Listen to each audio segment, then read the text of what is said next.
गाँव में कोई नहीं है ठाकुर साहब।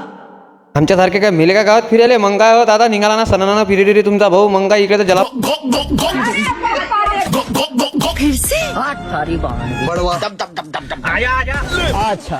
हे आहेत आमच्या गावातले एकमेव सूर पाटणे. अरे बाबा, चिलम्या गोष्टी सांगायला तर एवढे खतरनाक, डेंजर झोनात पुरे मतलब खतरनाक. मग काय पुढे जाऊन पाहतो, मला आला सासूबाईचा फोन. सासूबाई म्हणे घरी या, काम आहे. म्हटलं काय काम आहे? सासूबाईच्या घरी पोहोचल्याबरोबर तर सासूबाईनं मला पैसे दिले. मग काय म्हटलं जमलं भाऊ, तिसकराचा खाऊ भेटला आपल्याला. नाही म्हणे दहीन ताक आणा म्हणे याचं. मग म्हणे पूर्णाच्या पोळ्या रप्पा रप देतो म्हणे तुम्हाला खायला. तसंच दहीन ताक आणायला जाऊ राहिलो तर मग काय मयूर शेठ भेटले. म्हणतात आपल्याला म्हणे बाबा येले पतंगा की काय रे म्हणे बाबा, बम डिलिव्हर आहे म्हणे. म्हटलं उतरूनच रप्पा रप खाली मयूर शेठ पासून निघालो, नाही तर डेअरीवर पोहोचलो. डेअरीवर पोहोचल्याबरोबर तर येईल विचारलं दही ताक आहे का मामा? हे म्हणत आहे ना, किती पाहिजे? म्हटलं द्या ना 5-6 लिटर बांधून. चांगलं त्यापासून घेऊन घेतलं 5-6 लिटर बांधून. म्हटलं चला आता घरी सासूबाई देतो मस्त पूर्णाची पोळी रप्पा रप आणतो. ते नाही होतं दुकानावर पाठवलं. म्हटलं बाबा आता काय पाहिजे? म्हणे रवा घेऊन ये. दुकानवाला तर एवढा सरमताचा जसा काही पोरगी आहे, त्याचं काही लग्न आहे बाबा. म्हटलं अरे बा एवढा नको सरमून रे बाबा, दाखवून चेहरा. मग काय म्हटलं ते म्हटलं अर्धा पाव रवा खनखन. जर तुम्हाला पुरा व्हिडिओ पाहायचा असेल तर युट्यूबवर नक्की पहा. याच्यावर तुम्हाला लिंक दिलेली आहे. लाईक आणि फॉलो ताकद ना करा. भेटू मग पुढच्या ब्लॉग मध्ये. पोट्टी हो.